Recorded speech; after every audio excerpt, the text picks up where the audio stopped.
Salut à tous, je me présente pour ceux qui ne me connaissent pas, moi c'est Loïc. Aujourd'hui on se retrouve pour une vidéo un petit peu plus particulière que ce qu'il y a habituellement sur ma chaîne. C'est une vidéo qui me tenait vraiment à cœur dans le sens où c'est une vidéo qui va parler de mon expérience, ma descente aux enfers suite à mon addiction avec les chemsex. Et je me suis dit que c'était une vidéo qui était d'utilité publique. Je vais pas mentir, j'ai mis du temps à réfléchir à la faire, j'ai mis du temps à la tourner, j'ai mis du temps à réussir à aborder ce sujet-là. Mais comme aujourd'hui je suis dans une voie de rédemption, je me dis qu'il était temps de libérer la parole et que ça pouvait ne serait-ce qu'aider une seule personne. Et dans ce cas-là, ça serait une vidéo qui serait utile. Et j'avais besoin de matérialiser via cette vidéo aussi l'enfer qu'on peut vivre avec cette addiction-là, parce qu'on n'en parle pas assez souvent. On pense que c'est festif, on pense que c'est sympa. Ça a été loin d'être une partie de plaisir au final. Et d'ailleurs, je voudrais faire un petit disclaimer. Dans cette vidéo, on va parler de drogue, d'addiction, de sexualité. Donc s'il y a des personnes qui sont sensibles à ce sujet-là, je vous conseille de quitter la vidéo. Donc voilà, je voulais quand même faire ce disclaimer-là parce que c'était important, je trouve. Du coup, on se retrouve juste après le générique pour commencer la vidéo.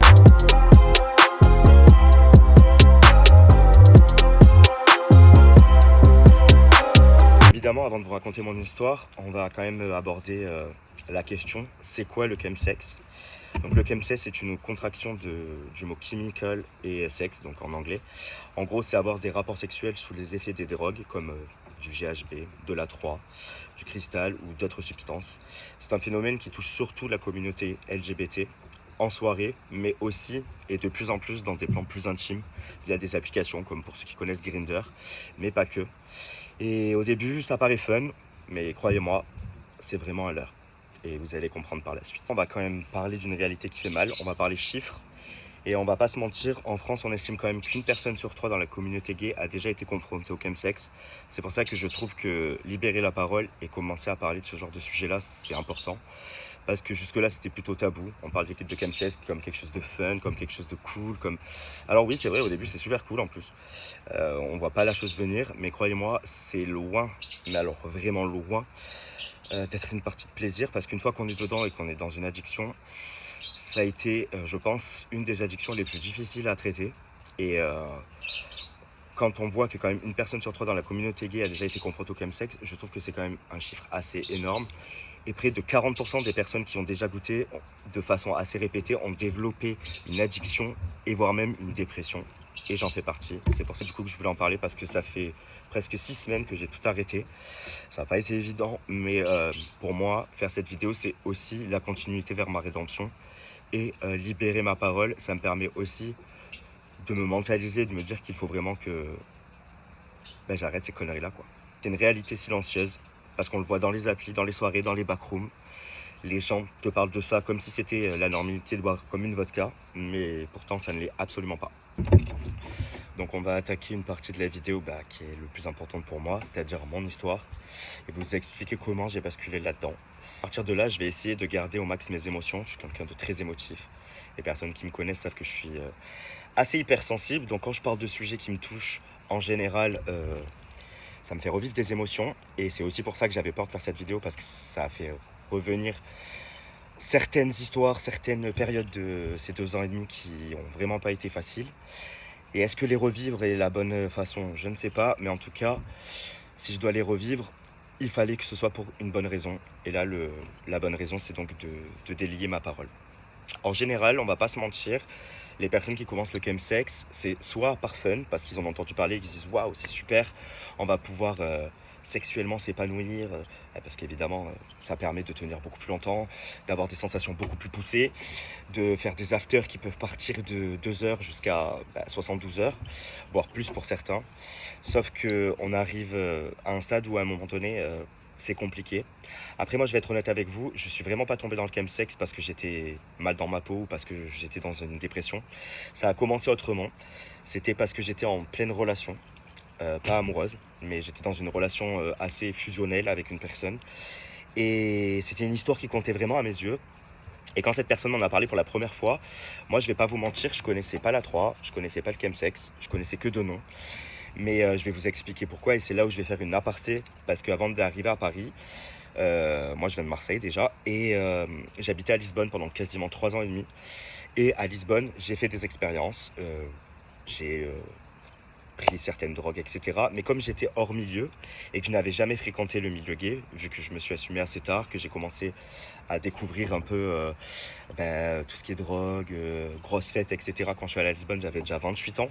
Donc il est vrai que j'ai découvert tout ce qui était chemsex et milieu gay en arrivant à Paris, et encore pas de suite parce que je suis arrivé en septembre 2022 et j'ai commencé à fréquenter le milieu gay en février 2023. Donc pour vous dire qu'il y a quand même eu un laps de temps où je savais qu'il y avait une communauté, je commençais à fréquenter de plus en plus de personnes gays sur Paris aussi. Mais en soi, ces personnes-là ne prenaient pas donc de drogue ou quoi que ce soit. Et donc il est vrai que quand j'ai découvert pour la première fois et ne connaissant pas, je me suis dit why not pour découvrir. J'ai suivi un peu par confiance, par curiosité, mais j'aurais jamais pensé que ce produit-là m'emmènerait à faire un jour cette vidéo et surtout à avoir vécu 2 ans et demi de calvaire, parce qu'il faut dire la vérité. Je cherche les bons mots, hein, parce que je vais pas vous mentir, j'ai écrit un script pour essayer de suivre la vidéo, mais je veux quand même être le plus honnête et le plus sincère possible avec mes mots, donc c'est pas évident. Alors je veux vraiment être clair là-dessus, même si c'est avec cette personne que j'ai commencé à consommer, je lui en veux vraiment pas. J'ai été un adulte, j'ai fait mes choix. C'est pas une vidéo pour pointer du doigt, loin de là, donc je vous demande, pour ceux qui savent de qui je parle et qui le reconnaîtront, de ne lui envoyer aucun message, pas d'harcèlement, rien du tout. Et pour les personnes qui me rencontrent et qui me découvrent ici, je tais son nom parce que justement je suis pas là pour ça. Je suis ici pour ouvrir le dialogue, justement, raconter ma vérité, mon histoire, mais surtout pour pointer cette personne du doigt. Et je tiens aussi à le dire, je ne rentrerai pas dans les détails de cette relation, même si elle a contribué à certains moments à ma descente aux enfers. Je vais évidemment en faire des parallèles, parce que ça, j'aurai pas le choix pour raconter mon histoire. Mais je rentrerai dans aucun détail parce que je ne suis pas là pour accabler qui que ce soit. Et surtout, il ne faut pas oublier une chose, cette personne, je l'ai aimée profondément, clairement. Et aujourd'hui, peu importe la relation qu'on a, je ne souhaite absolument pas son malheur, je veux qu'il s'en sorte. Je tenais à faire ce disclaimer parce que je connais les réseaux sociaux et je suis absolument pas là pour ça. Les gens qui me connaissent, ils savent que je suis une personne bienveillante, empathique et surtout hyper sensible. Et cette personne, j'ai tenu à elle tellement fort que je veux pas qu'on la détruise. C'est une personne à qui je n'en veux pas, on en a déjà discuté ensemble. Donc maintenant, on va rentrer dans le vif du sujet, ma descente aux enfers. Alors honnêtement, de février 2023 jusqu'à juillet 2023, ça restait de la prise festive. C'était pas mal de week-ends. En vrai, je crois qu'on sortait quasiment tous les week-ends, donc c'était à peu près tous les week-ends. Mais le reste du temps, la semaine, tout ça, il n'y avait aucun problème. Moi, à cette époque-là, je ne faisais pas d'after, je ne faisais pas de tout, enfin, je faisais pas ce genre de choses. Donc, c'était vraiment quelque chose de festif. Je le faisais en soirée. Et puis, quand je rentrais chez moi, je galérais à dormir, évidemment. Mais je ne prenais plus rien. Je passais ma journée, etc. Et malheureusement, quand cette personne et moi, on a arrêté de se parler en été 2023, j'ai fait mon premier mental breakdown. Et c'est vrai qu'à partir de là, c'est là où j'ai fait ma première chute avant la chute fatale. Mais juillet, en fait, j'ai eu du mal à me remettre du fait de plus parler à cette personne, que cette personne soit partie du jour au lendemain. Et surtout, c'était une personne à qui je passais toute ma vie. Donc automatiquement, je me suis retrouvé un peu comme seul, en fait. Et malheureusement, quand tu as vécu comme ça avec une personne, tu as mis un peu tes amis de côté, tu as voulu en fait faire ta life, mais quand il t'arrive ça, après, tu n'as plus l'impression de pouvoir demander de l'aide. Alors clairement, j'ai sombré, on va pas mentir. Juillet 2023, ça a été un peu le début de la fin. Enfin, vous verrez que la fin est beaucoup plus haute. Mais ça a été un peu le début de la fin dans le sens où j'ai commencé à ce moment-là à faire des afters ou des plans, mais juste à deux, avec de la consommation, chose que jusque-là je ne faisais pas, comme je vous disais. Et puis ça a commencé aussi, parce que ce qu'on ne dit pas aussi avec l'addiction du Kems, c'est que ce n'est pas qu'une addiction en soirée ou qu'une addiction vers un plan à deux ou à plusieurs ou en after, c'est que ça développe aussi certaines autres addictions. Et moi, malheureusement, ça m'a ouvert une addiction aux vidéos pas très catholiques. Je vais pas dire le mot parce que j'ai pas envie que YouTube strike ma vidéo. Mais du coup, ça m'a rendu dans un monde où c'était un monde parallèle, clairement à mes yeux. Ça m'a bouffé physiquement, psychologiquement, socialement, clairement. Il y a des moments où clairement je ne sortais pas de chez moi pendant des jours et je faisais de la merde. Que comme cette drogue-là, elle décuple tes sensations et ta capacité à réussir à être performant, C'était des moments solo qui pouvaient durer, mais je crois que le plus gros qui a duré, c'était, je vais pas vous mentir, parce que j'ai même eu peur ce jour-là. Je crois que c'était un petit peu plus de 48 heures, ça veut dire 2 jours sans quasiment dormir, en prenant des substances. Et en fait, ce jour-là, je me suis levé et juste en allant chercher une bouteille d'eau au frigo, je suis tombé en arrière. J'étais dans un appartement où il y avait des portes et il y avait comme un petit tube qui retient les portes quand on les pousse. Et en fait, j'ai tapé l'arrière de la tête dessus. Alors heureusement, et je touche du bois, il m'est rien arrivé, pas de commotion, pas d'ouverture, enfin rien. Je vais pas vous mentir, à ce moment-là, j'ai un peu pris peur.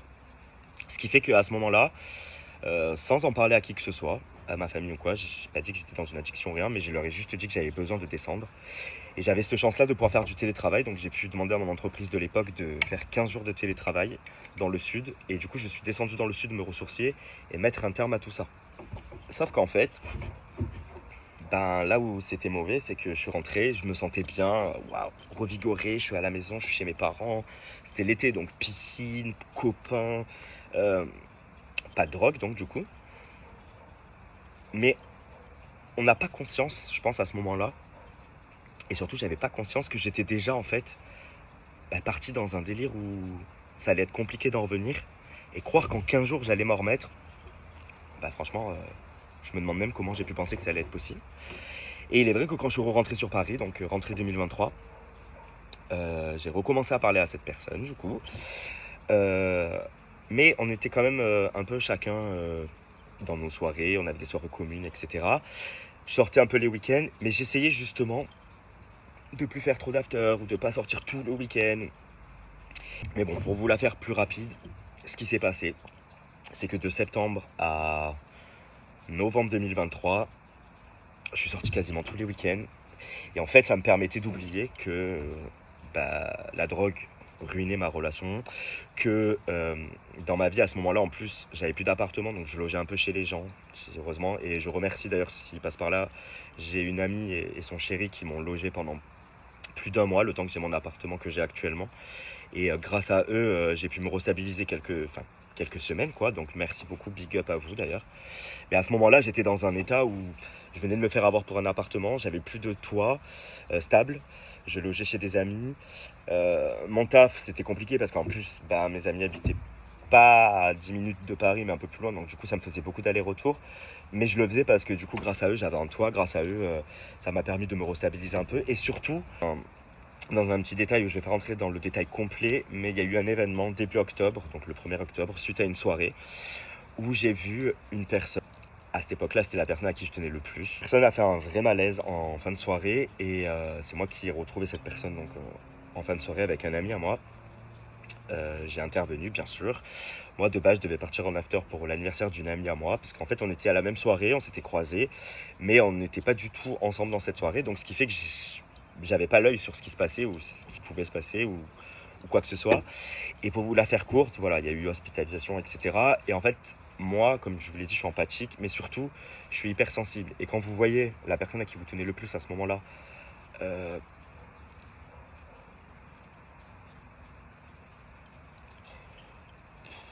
c'est là où je vais vous en parler, mais j'essaye de canaliser mes émotions. Parce que ce sujet-là, pour moi, c'est un des sujets les plus marquants de ces 2 ans et demi.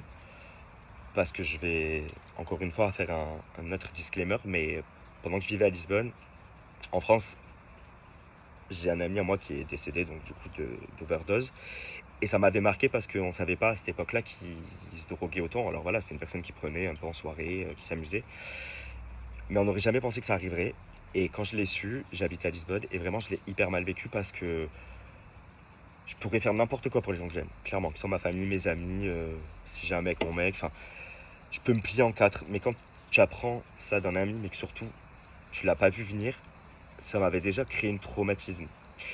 C'est pour ça que j'ai toujours fait attention quand j'ai pris des substances, y compris à partir de 2023 à Paris, où j'ai toujours fait attention aux doses, à la surdose, et surtout, moi j'ai pris que de drogues différentes. C'était la 3-MMC et ce qu'on appelle communément des TAS.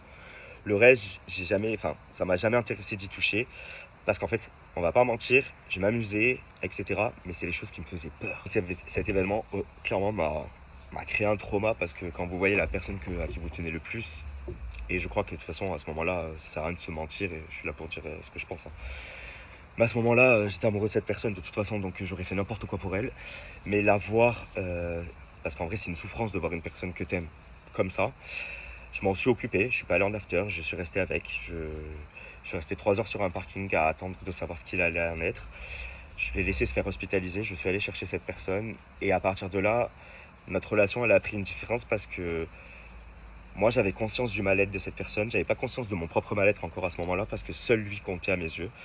Et donc, du coup, c'était lui que je voulais sauver avant moi parce que j'avais pas conscience que moi, il fallait que je sois sauvé à ce moment-là. Sauf qu'il y a une chose que j'avais pas pensé, c'est que en fait, comment tu veux sauver une personne si toi-même tu es dans ça. Enfin, c'était compliqué de réfléchir comme ça. Et ça a été compliqué comme ça pendant un moment. Ce que je veux dire, c'est que ça nous a rapprochés et en même temps éloignés à certains moments. Jusqu'au jour où, je ne vais pas rentrer dans les détails encore une fois, mais en décembre, notre relation a été coupée court. Et là, je pense que ça a été le début de la fin. Et la vraie descente aux enfers, elle a commencé là, clairement. Ce qui s'est passé, c'est qu'en fait, au mois de décembre, donc du coup, cette relation s'est terminée. Et comme je vous ai dit, on était fusionnels. On se voyait plus tous les jours, mais par contre, on s'appelait tous les jours. On s'écrivait quasiment toute la journée. Bah, de toute façon, c'est simple, c'est la personne dont j'étais le plus proche. Et quand ça s'est terminé, donc quand on a arrêté de se parler à ce moment-là, ça a été vraiment le début de la fin pour moi. Et à partir du moment où janvier a commencé, alors là, c'était un peu le début de la fin parce qu'à chaque fois que j'allais dans une soirée, on se croisait. Évidemment, on va dans les mêmes lieux, mais surtout, qu'à ce moment-là, ce que je ne savais pas, c'est que je commençais à faire une dépression et j'étais au travail. Un jour, je suis allé voir mon infirmière et c'est elle qui, quand je lui ai expliqué un petit peu mon ressenti, m'a dit et ben en fait, vous êtes en début de mental breakdown et surtout, si vous ne vous soignez pas maintenant, en fait, vous allez sombrer. Évidemment, vous avez compris que j'ai eu la bonne idée de ne pas l'écouter, pensant que évidemment, je vais m'en sortir tout seul. C'est bon, j'ai vécu à Lisbonne 3 ans, j'ai pris des drogues, j'ai fait la fête, j'ai su m'en sortir. Parce que aussi, ce qu'il faut savoir, c'est que quand je suis arrivé à Paris, ça faisait 10 ans que je fumais le pétard. J'ai arrêté du jour au lendemain. J'ai repris le sport, j'ai minci. En vrai, j'avais repris une vraie vie saine. Et en fait, j'étais en train de tout détruire ce que j'avais entrepris, y compris mon travail, puisque comme je vous le disais, j'étais commencé à devenir un fantôme. Je pars en dépression. Donc tout le mois de janvier, je me suis octroyé du télétravail dont j'avais pas le droit. Je me suis aussi octroyé des afters en semaine. Et comme je vous disais tout à l'heure, je faisais pas d'after, je faisais pas de tout, je faisais pas ce genre de choses. Et en fait, à ce moment-là, c'est les seules choses qui me faisaient du bien, c'était me droguer, faire l'amour, baiser, on va dire. Mais surtout, en fait, c'était quelque chose qui, comme je vous disais, comme ça peut durer des jours, pendant ces jours-là, en fait, vous pensez à rien, à part le fait que vous êtes bien à ce moment-là. Sauf que l'inconscient fait que bah, j'ai commencé à prendre du recul, à moins voir mes amis, à moins répondre à leurs messages, à moins comprendre leurs ressentis. Beaucoup de gens déjà trouvaient que j'étais dans une relation assez toxique et voulaient m'en sortir. Mais ça après, ça me regarde dans tous les cas. Cette relation-là, je vais pas, comme je vous l'ai dit, je rentrerai pas dedans. Mais ça a commencé, donc janvier. Et puis février, ça a été un peu le coup de grâce. C'est-à-dire qu'à partir de là, tous les week-ends, je sortais, tous les week-ends, je me droguais. Et à partir de là, tous les week-ends jusqu'au dimanche soir, je faisais la fête, je faisais des afters, je m'arrêtais plus. Et en fait, à partir de là, c'était des prises qui étaient substantielles. C'est-à-dire que quand j'ai commencé à prendre ça, si je prenais, allez, 4-5 rails dans la soirée, c'était le maximum. Et au final, là, on en arrivait où on pouvait prendre jusqu'à 1 gramme dans le week-end. Enfin, je pouvais prendre jusqu'à 1 gramme dans le week-end. Et c'est énorme. On n'a pas l'impression, mais c'est énorme. Et surtout à ce moment-là, j'arrivais plus à avoir conscience que j'étais en dépression. Donc du coup, moi, je continuais ma life tranquille. Sauf que comme je vous disais, en parallèle, la relation continuait à se dégrader vu qu'on se parlait plus. Et moi, j'arrivais toujours pas à m'en remettre. Et quant au travail, ça a commencé à imploser à ce moment-là aussi. Et ben là, j'ai fait ma vraie dépression, c'est-à-dire que j'avais plus dans le perso de quoi me raccrocher, ni même au travail. Et à partir de là, j'ai sombré. Alors le mois de mars, on n'en parle même pas. Le mois d'avril, je suis même pas sorti de chez moi pendant 3 semaines. J'ai même pas réussi à descendre à Pâques chez mes parents alors que j'avais pris mes billets, etc. Mais j'étais tellement mal, j'étais tellement dans une phase où j'arrive pas à mentir à ma famille. Donc du coup, comme ma famille est dans le sud et moi dans le nord, automatiquement, si j'y vais pas, ils le savent pas. Donc on commence à mentir, on commence à inventer, on commence à trouver des prétextes. Et à partir de là, sans s'en rendre compte, on est en train de faire en fait de la merde, clairement, on va pas mentir. Parce que tu penses que ta famille va rien découvrir, que tes amis, quand tu vas leur dire ah, je peux pas venir parce que j'ai ça ou parce que je suis fatigué, ils vont te croire. Mais en fait, pas du tout. Puisque en fait, au fur et à mesure, bah, ces personnes-là prennent du recul avec toi aussi et prennent des distances, ce qui est logique. En fait, ils sont en train de te voir te sombrer. Et moi, en fait, à ce moment-là, ce qu'il faut savoir, c'est que tous les week-ends, quand je rentrais de soirée, on venait me dire ce que la personne dont je vous parlais faisait aussi. Donc cette personne-là qui était censée s'en sortir à ce moment-là. Et au lieu de prendre du recul et de me dire je vais me soigner et pourquoi pas aider cette personne après, non. Moi, la première chose que je voulais faire, c'était aider cette personne. Donc je ne regardais même pas si moi ça allait ou pas. Je pensais qu'à cette personne, sauf que je passais pour un fou. Et je devenais dingue parce que on s'était bloqué sur les réseaux.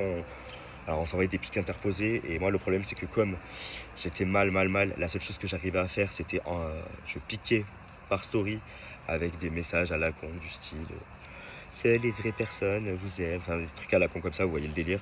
Genre comme dirait cette personne ou mes potes, genre en mode Facebook 2010 quoi. Après je suis comme ça, j'aime bien partager des choses, que ce soit positif, négatif, et c'est pas tout le temps visé, mais là c'était visé H24 et ça a même commencé à saouler des gens qui me suivaient et qui étaient amis en commun avec nous. Ce que je comprends, puisque en même temps, à ce moment-là, tu te demandes si Loïc est fou, clairement.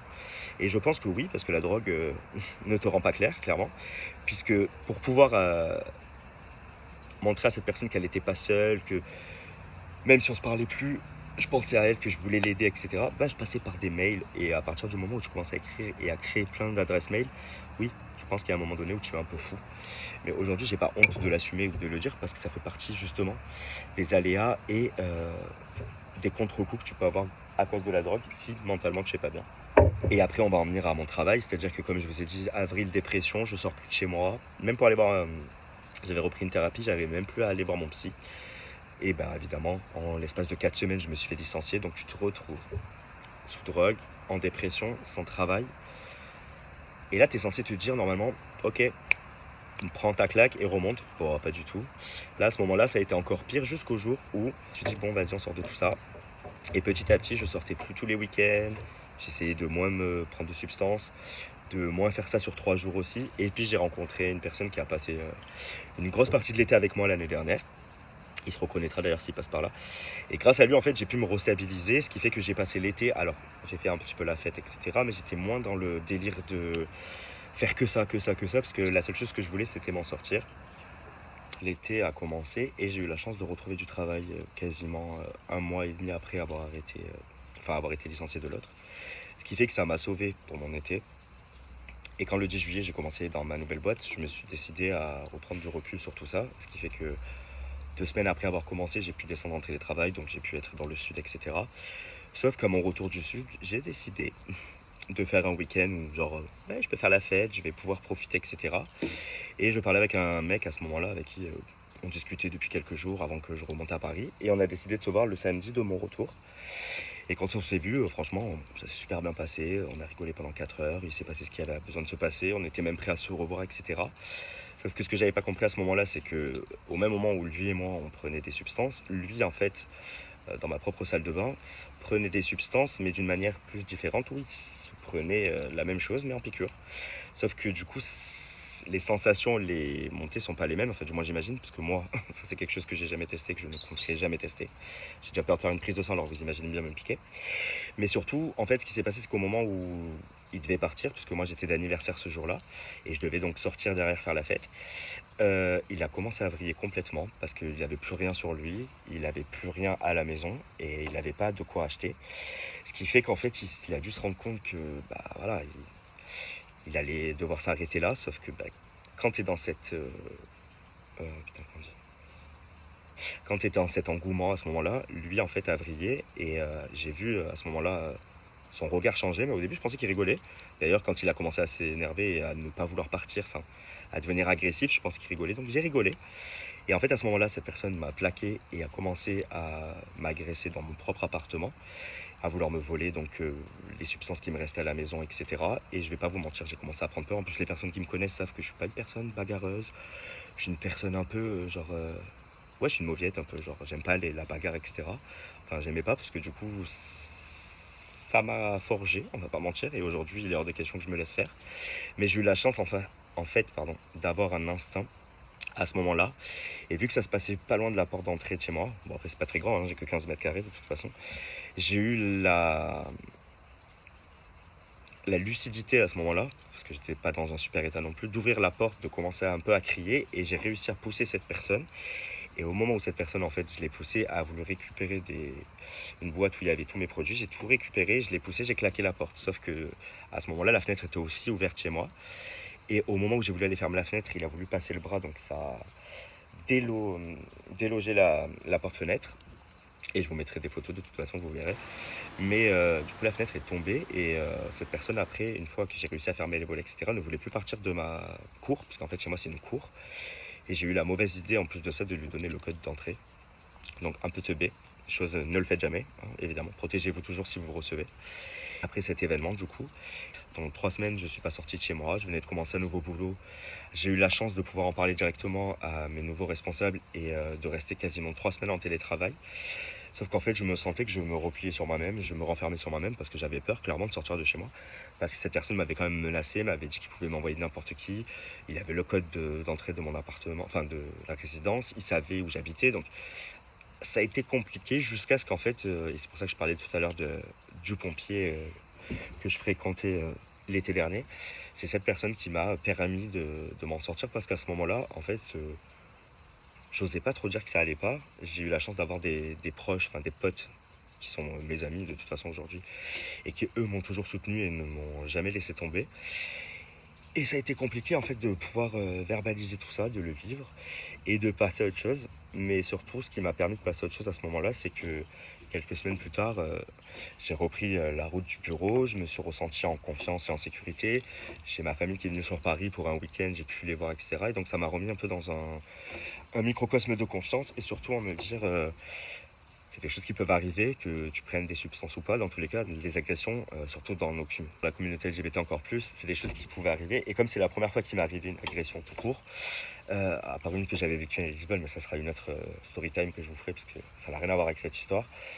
Je me suis dit qu'il était temps peut-être de prendre du recul et c'est ce que j'ai fait à ce moment-là. C'est-à-dire que de septembre à décembre 2024, du coup l'année dernière, je sortais beaucoup moins. Ou en tout cas, je faisais mes week-ends en fait servaient à faire autre chose. J'allais boire des verres euh, dans des bars, on allait manger au resto parce qu'à ce moment-là, je reparlais à la personne que je vous parlais tout à l'heure, à recréer cette relation qu'on avait. Mais en fait, on l'a recréée sans tout ça et c'est là où en fait, je me suis rendu compte que notre relation elle a été nocive à cause de tout ça parce qu'à chaque fois qu'on s'était disputé, qu'on se prenait la tête, qu'on s'agressait verbalement, parce qu'il n'y a jamais eu d'agression physique clairement, soyons clairs, c'était toujours à cause des substances et surtout après les soirées. Donc, qui fait que là, en fait, de septembre à décembre, j'ai pu en fait redécouvrir ce que c'était de vivre une vie plutôt tranquille. Il arrivait même de ressortir en soirée. Il y avait des prises quelquefois de choses, mais il n'y avait plus de gros afters ou ce genre de choses. Le mois de décembre a été quasiment chaotique. Ça a été week-end sur week-end, drogue sur drogue, dispute sur dispute. Et est arrivé ce qui est arrivé en janvier 2025. La même chose que 2024. L'arrêt de se parler parce que les drogues ont pris le dessus sur la relation que j'avais. Et à ce moment-là, ça a été compliqué, mais je l'ai vécu d'une manière beaucoup plus différente. C'est-à-dire que je voulais tellement pas retomber dans la même dépression ou dans le même état que l'année dernière et surtout ne pas reprendre autant de drogue ou faire des week-ends aussi durs que enfin pour moi et mon corps ou mon mental, que les 15 premiers jours ont été durs. Mais surtout avec cette personne, jusqu'à février, on a continué un peu à se parler parce que je pense que le lien n'arrivait pas à se casser, clairement. Et puis, en fait, on se rend compte dans ces moments-là qu'on arrête de se parler ou on prend du recul parce que moi, j'étais devenu quelqu'un, enfin, j'avais des comportements assez toxiques avec lui par rapport au fait que je voulais tellement qu'il sorte de tout ça, alors que moi-même, comme je vous disais, j'étais dedans, qu'en fait, j'en étais devenu peut-être trop oppressant pour lui, clairement. Mais surtout, je pense que lui, à ce moment-là, il n'était pas prêt il avait conscience parce qu'on en parlait beaucoup. Et lui me disait même qu'il faisait de la merde, etc. De plus en plus. Et moi, en fait, les gens qui me connaissent savent que, comme je vous dis, je suis empathique et que ce soit mes amis, ma famille, mon mec ou les gens dont je suis proche, si tu vas me dire que ça va pas, je vais tout faire pour t'aider. Donc j'ai tout fait pour essayer de l'aider, sauf que je m'y prenais de la mauvaise manière. J'avais le fond, mais pas la forme. Et donc les drogues faisaient qu'on se braquait, on se disputait, on s'envoyait des vacheries, mais des trucs que tu t'enverrais même pas. Enfin, que je m'envoie même pas quand je me dispute avec les gens. De base dans la vie, des choses qu'on pense même pas parce qu'on a envie de. On se déteste, mais en même temps on déteste l'autre de vivre ça. Enfin, c'est compliqué. Donc jusqu'à juin de cette année, je suis sorti quelques week-ends. Je continue à prendre quelques substances les week-ends. Mais comme c'était plus tous les week-ends, j'ai commencé à. J'ai commencé en fait à prendre à mon corps à ne plus demander autant de ces substances-là. Ça n'a pas été évident. Il y a des moments où j'ai rechuté, clairement, comme tout le monde, hein. Après, c'est les problèmes de l'addiction. Mais surtout, je sentais que mon corps était de plus en plus fatigué. Je commençais à avoir des vomissements, je commençais à avoir des maux de tête assez réguliers. Je sentais que je commençais aussi à retrouver certains aspects de la dépression de l'année dernière, mais comme il n'y avait plus autant de drogue dans ma vie à ce moment-là, et surtout, j'ai réussi à m'entourer à ce moment-là de vraies personnes, ça m'a permis quand même d'avoir du recul. Puis est arrivé le mois de mars où j'ai commencé à devoir faire des analyses, enfin, j'ai été hospitalisé assez régulièrement parce que voilà, j'ai su que j'avais un souci et une maladie chronique, mais ça je ne rentrerai pas dedans parce que ça n'a rien à voir avec ma prise de drogue, c'est pas arrivé à cause de ça, et donc j'ai pas spécialement envie d'en parler là. Mais c'est là où je me suis dit, en fait, si tu continues dans cette voie-là, toi qui avais peur de perdre des gens et qui a déjà perdu des gens à cause de ça, c'est toi en fait que les gens vont perdre clairement, puisque je ne me reconnaissais plus, je savais même plus qui j'étais. J'avais vécu pendant 2 ans pour une relation qui partait de pire en pire et de mal en pire à cause des drogues. Je savais plus si j'étais Loïc, si j'étais le Loïc d'avant, si j'étais le Loïc drogué, si j'allais pouvoir m'en sortir. Mais en tout cas, je me suis dit, donne-toi tous les moyens. Et c'est donc là où en fait, tu penses que personne ne peut comprendre, tu continues, tu caches, tu t'abîmes. Sauf que je me détestais de plus en plus et j'arrivais plus vraiment à voir la sortie. Juste un événement qui m'a permis de me rendre compte que j'étais pas obligé de prendre autant ou que j'avais pas besoin de ça, clairement. C'est quand je suis allé faire la Pride à Bordeaux. Je suis allé faire la Pride à Bordeaux avec un ami à moi et une personne que j'apprécie réellement, que que j'ai rencontré en novembre. On s'était revus en avril sur Paris et on était allé voir un concert ensemble. D'ailleurs, il m'a gentiment invité. D'ailleurs, je le remercie encore. C'était un super concert et surtout, c'était un super week-end. Et déjà, ce week-end-là, ça m'a permis de me rendre compte que je pouvais passer des super moments avec de super personnes sans me droguer, sans même en avoir envie en fait. Et pareil, à Bordeaux, j'y suis allé donc pour passer la Pride avec cette personne. Et le vendredi, on est sorti.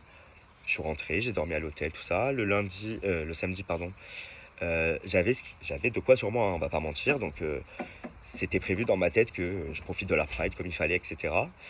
Et je suis allé donc en soirée avec cette personne. Au tout début, j'ai commencé à prendre un peu. Puis en fait, je me suis rendu compte que comme cette personne ne prenait pas, j'avais pas envie d'être dans un état où lui ne serait pas non plus, je pense. Et c'est ce qui fait que j'ai profité à fond avec cette personne de cette soirée et que de tout le week-end, au final, bah, j'ai quasiment rien pris. Je suis rentré avec énormément de trucs à Paris. Et la suite de ce retour à Paris, c'est là où je me suis rendu compte que j'avais des soucis par rapport à mon proprio. Enfin, ça a été compliqué et je suis donc descendu dans ma famille. Et là, j'ai dit, ok, c'est le moment. Je pense que tu arrives à un stade où il va falloir que tu commences à essayer en tout cas de prendre du recul sur tout ça et t'arrêter. Tu as déjà commencé, tu sors de moins en moins. Au lieu de sortir 4 week-ends par mois, tu en sors que 2. Puis je sortais un parce que j'ai une soirée en particulier que j'aime faire et que celle-là, j'ai du mal à ne pas la faire. Et est arrivé la Pride, où là, vraiment, la Pride, malheureusement, genre, comme pour moi, c'était un peu le dernier week-end où je me suis dit, je le fais. Genre, je crois que j'ai explosé les compteurs du vendredi au dimanche. Et tellement que dans la soirée de la Pride du samedi, il y a un moment donné où dans la soirée, genre, je prenais trop les choses à cœur, j'arrivais plus à réfléchir de la bonne manière, enfin, je m'énervais pour rien, je devenais irritable, alors qu'il n'y avait pas de raison, je faisais la fête de base et je m'amusais. Sauf qu'à ce moment-là, ben, en fait, j'avais pas conscience que j'étais parti un peu trop loin dans ma high, enfin dans le high, quoi. Et je l'ai mal vécu, clairement. Je suis rentré chez moi, je l'ai mal vécu. Je voulais partir en after, je l'ai pas fait. Et finalement, j'ai dormi. Et ça sera la dernière fois que j'ai touché donc à la 3 et à l'Exta. Et donc, on en est à quasiment 6 semaines. Là, vous verrez la vidéo donc mercredi ou jeudi, au moment où je la poste. Le vendredi, ça fera 6 semaines. Et je suis fier de moi parce qu'en 2 ans et demi, en fait, j'avais, comme je vous dis, arrêté certains week-ends, 15 jours par-ci, sortir un peu moins par-là. Mais en fait, j'avais jamais arrêté d'un coup. C'est la première fois que j'arrivais que j'ai réussi depuis à tenir autant de temps. Pourtant, on va pas mentir, vu que là, je ne travaille plus depuis juillet, le travail me maintenait à flot et je me suis retrouvé donc à arrêter la drogue, ne plus avoir de taf, euh, ne pas savoir qui j'étais, ne pas savoir où j'allais, ne pas savoir ce que je voulais aussi. Et c'était dur parce qu'à côté de ça, je me suis isolé clairement au mois de juillet pendant 3 semaines. 3 semaines, j'ai déserté les réseaux, j'ai déserté, je répondais aux gens. Il y en a peut-être même à qui j'ai pas encore répondu et je m'en excuse. Mais je répondais peut-être des fois une semaine après, 10 jours. Je regardais même plus les stories des gens, j'avais plus envie, j'arrivais plus à discerner en fait la vie que je menais. La vie que je menais commençait à me déprimer et j'avais pas envie de retomber là-dedans. Donc en fait, j'ai pris 3 semaines de recul. Et là où je suis le plus content, c'est que j'ai résisté, c'est que j'avais encore des substances à la maison. Et j'ai réussi, en ayant des substances à la maison, en étant enfin en étant pas bien pendant 3 semaines, de rien toucher. Et là, je suis chez mes parents. Du coup, c'est ce qui m'a permis de pouvoir tourner cette vidéo parce que je me sens en sécurité, je me sens bien et je me sens bien entouré. Et du coup, juste avant de partir, j'ai tout jeté. J'ai tout jeté parce que je voulais, en rentrant, quand je vais rentrer lundi à Paris, qu'il n'y ait plus rien chez moi et que je puisse reprendre en fait le cours de ma vie comme avant toutes ces prises de drogue. Ma reconstruction, elle a commencé aussi à reprendre une thérapie, pouvoir parler de tout, commencer à ouvrir le dialogue avec mes propres amis, où j'ai commencé à dire un peu l'envers du décor, puisque il y en a qui savaient, il y en a qui sont partis parce qu'ils savaient, il y en a qui savaient qui sont restés, et d'ailleurs eux je les remercie et ils se reconnaîtront, que ce soit ceux de Paris ou ceux du Sud, clairement. Je les remercie parce que même s'ils avaient conscience des choses, ils ne m'ont jamais lâché et c'est comme ça que je me suis jamais senti vraiment seul. Et je pense que c'est aussi pour ça que j'ai toujours voulu aider la personne que je vous parlais tout à l'heure. J'ai toujours voulu être un soutien, que ce soit de près, de loin, et que je n'ai jamais lâché l'affaire, même cette année. Hein. C'est-à-dire, moi, 2025, c'est mon année. Elle a très mal commencé, donc déjà, il fallait que je prenne du recul sur ça. Et c'est comme ça que j'ai réussi à prendre du recul, que ce soit cette relation, les drogues, les sorties, qu'est-ce que j'ai envie de faire. Parce que mes projets aussi, depuis longtemps, j'avais envie de reprendre ma chaîne YouTube, chanter, faire du contenu. Je le faisais plus, parce que plus de confiance en soi, plus de créativité, la procrastination, clairement. T'as peur de mal faire, donc du coup tu fais pas, c'est beaucoup plus simple. Et donc comme tu fais pas, qu'est-ce que tu fais? Bah tu regardes que des trucs qui t'aplatissent un peu le cerveau, clairement. Et surtout j'ai repris des séances de thérapie. À partir de là, tout est allé beaucoup mieux parce que tu as quelqu'un qui t'écoute, quelqu'un qui est là pour ça, quelqu'un qui t'aide. Et c'est ce qui me permet aujourd'hui de continuer à aller mieux, de continuer à tenir, de me dire que ça va aller et qu'il n'y a pas de mal en fait à... Ça peut arriver à n'importe qui, clairement. Que ce soit la drogue, l'alcool, parce qu'on parle des drogues, mais il y a aussi l'alcool. Hein. Les addictions, il y en a partout. Les addictions, comme je vous disais tout à l'heure, au sexe, malheureusement aussi, les deux se cumulent avec la drogue, puisque c'est une drogue qui te donne envie de ça. Donc du coup, il y a ça aussi. Ce qui fait qu'aujourd'hui, j'ai coupé ma propre libido pour pouvoir me ressaisir sur ça. J'ai coupé mes applis. Grindr, j'y suis pas allé depuis, je pense, la Pride en vrai, où je l'ai peut-être réouvert vite fait début juillet, mais depuis, pour les gens qui m'ont sur Grindr, ils me voient hors ligne, ils vont me voir hors ligne pour un petit moment encore, parce que j'ai pas envie de reprendre de risques tant que je me sens pas capable et que je me sens pas guéri. Et surtout, j'ai appris à m'aimer, sans substance, sobre, comme c'était avant. Avant, je faisais, enfin, pour ceux qui m'ont connu gros, je faisais 107 kilos. Après, je suis arrivé à Paris, j'étais plus mince, mais j'avais déjà beaucoup repris. Ça m'a permis aussi de perdre 15 kilos en l'espace de 3 ans, mais j'arrivais plus à avoir confiance en moi, alors qu'avant, quand j'étais plus gros, j'arrivais, tu vois, parce qu'il n'y avait pas ce genre de drogue, il n'y avait pas ce côté aussi nocif du milieu, où clairement, il y en a beaucoup qui sont superficiels, le physique avant tout, le ci, le là, et je me suis jamais trouvé magnifique, mais je me suis jamais trouvé trop moche non plus. Sauf que ben, certains te dénigrent, et avec les drogues, malheureusement, bah, tu le prends, et comme je vous dis, ça m'a permis malheureusement de perdre confiance en moi. Et aujourd'hui, j'ai repris confiance en moi, je m'aime sobre, je revis des vrais moments. Là, je suis dans le sud, je revis des vrais moments avec mes amis, ma famille. J'ai pu ouvrir le dialogue avec ma propre famille. Certains vont découvrir cette vidéo, et mes plus proches de la famille le savent déjà, parce que j'ai jamais caché non plus sur mes réseaux, je les masquais pas de mes stories, parce qu'en fait, il faut toujours avoir des personnes de confiance autour de soi pour pouvoir s'en sortir, parce que si on s'isole et qu'en plus de ça, on ne demande pas d'aide, et ben à partir de là, croyez-moi, c'est le début de la fin. Alors bien sûr, il y aura peut-être des rechutes, peut-être que ça recommencera à un moment donné où je me dirai, bon, amuse-toi. Mais pour l'instant, je suis debout, je suis là, et j'ai envie de redevenir moi. Et comment vous dire que la plus belle des victoires, c'est de pouvoir s'aimer soi-même aujourd'hui. Et aujourd'hui, il y a une chose que, avant, j'arrivais à faire et que pendant 2 ans et demi, j'arrivais plus à faire, c'était le regard des gens. Avant, le regard des gens, j'en avais rien à foutre. J'étais un ancien gros, donc des critiques, j'en ai eu. Je suis gay, donc croyez-moi que ça aussi, j'en ai eu. Mais j'ai toujours réussi à avoir le dialogue avec les bonnes personnes, ne serait-ce que même par rapport à ma sexualité. J'ai fréquenté des personnes qui ne m'ont pas accepté, qui aujourd'hui m'acceptent. Et je vais vous dire même mieux, c'est des personnes qui aujourd'hui sont mes amis les plus proches et je suis fier d'avoir eu ce dialogue-là avec eux. Donc le regard des gens, j'arrivais à ne plus, enfin je m'en foutais clairement, mais avec les drogues, croyez-moi que le regard des gens malheureusement ne voit que ça. Parce que le milieu gay à Paris, et je parle pour Paris, parce que je sais que Paris c'est un microcosme très différent, il y a la superficialité, il y a la drogue, l'alcool, les sorties, la réussite, mais en fait c'est que des réseaux, c'est que éphémère. Croyez-moi que pour avoir parlé avec beaucoup de gens, pour avoir fait beaucoup d'afters, parce que ça c'est pareil, j'ai fait certains afters cette année où je ne faisais quasiment même plus de sexe. Je parlais avec les gens en fait.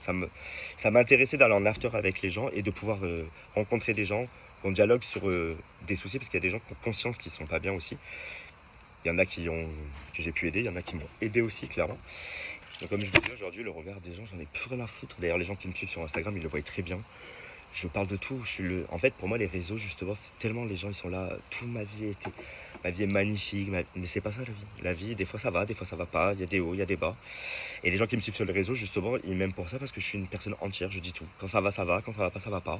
J'ai envie de vous faire rire, je vous fais rire. J'ai envie de pleurer, je pleure.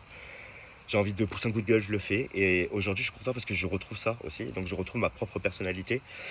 Et c'est ce qui me permet d'être là, en train de parler avec vous, de prendre le courage que j'ai à deux mains et de le faire. Parce que en fait là, j'ai conscience que beaucoup de gens peuvent le voir sur internet, beaucoup de gens vont savoir que je me suis drogué, beaucoup de gens vont savoir que j'ai eu une descente aux enfers, et alors c'est pas grave, c'est la vie. Comme je vous dis, ça arrive à tout le monde. Peut-être que demain c'est toi, peut-être que demain c'est moi, peut-être que demain c'est un autre, peut-être que demain c'est pas la drogue, ce sera l'alcool. Et ben moi je dis que une fois qu'on se sent bien dans sa vie et qu'on a envie d'aider les gens, ben, autant le faire. Donc c'est ce que je fais aujourd'hui. Mais surtout je me rends compte que je ne serai plus la personne que j'étais il y a 3 ans et demi. Parce que quoi qu'il arrive, tous ces événements, les traumas que je vous ai parlé, etc., ça m'aura changé. Mais au fond de moi, je reste la personne solaire, parce qu'ici, dans le sud, on m'appelle le petit soleil. J'ai toujours fait rire les gens, je suis toujours une personne qui est positive. Des fois, on me dit même que je suis trop positif, même si pour moi, dans la vie, on n'est pas trop positif. Il vaut mieux être trop positif que trop négatif ou pessimiste, clairement. Mais surtout, moi, ma passion, c'est de vivre, de profiter de la vie, de rire. En fait, les gars, on n'a qu'une vie. La vie, elle est courte.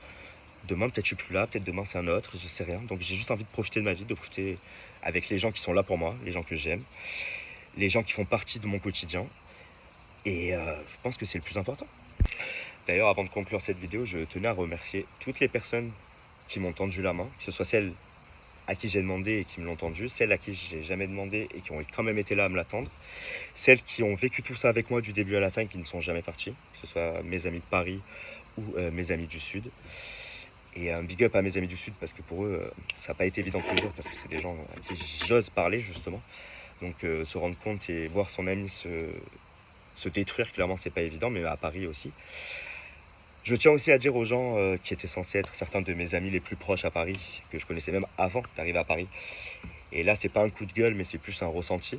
J'ai beaucoup réfléchi avant de le faire. Et ces gens-là à qui j'ai à qui j'ai été là pour eux. Certains, j'ai même été antidépression l'année dernière et j'ai quand même été là pour célébrer leur réussite au travail, célébrer certaines choses dans leur vie, les écouter, alors que j'étais moi-même pas bien dans ma vie. Et qu'à ce moment-là, ils ne le savaient pas spécialement.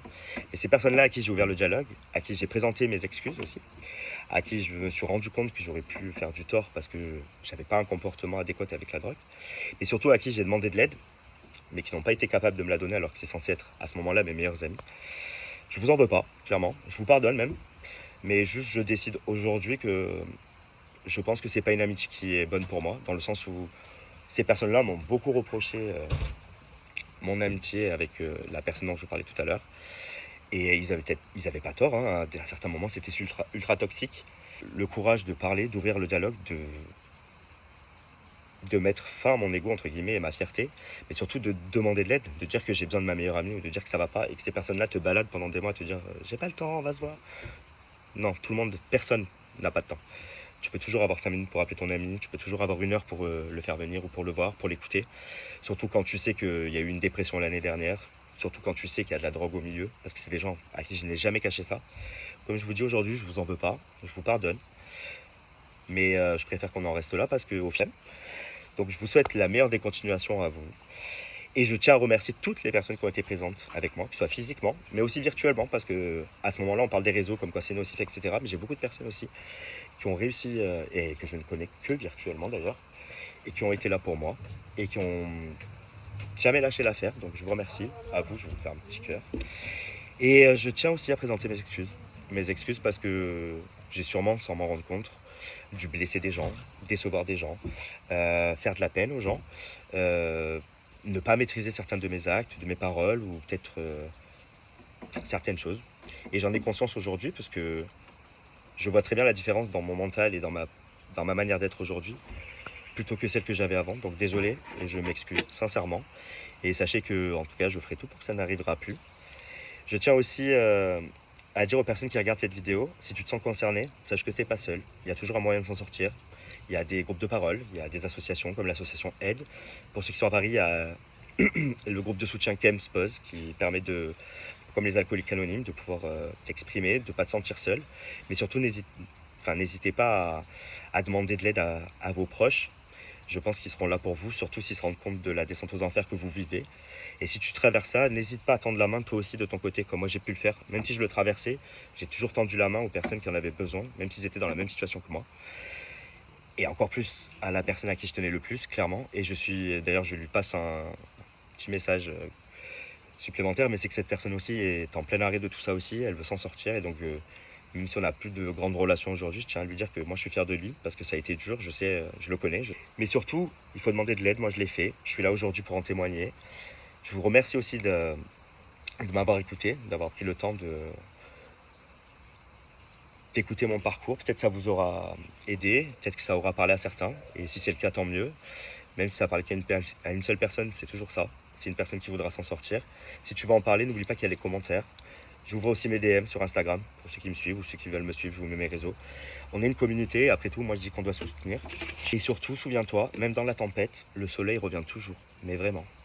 Que ce soit dans ta vie, dans ton quotidien. Alors surtout, même si tu penses que tu t'en sortiras pas, n'hésite pas, demande de l'aide, protège-toi, soigne-toi et surtout, et je vous embrasse, faites attention à vous.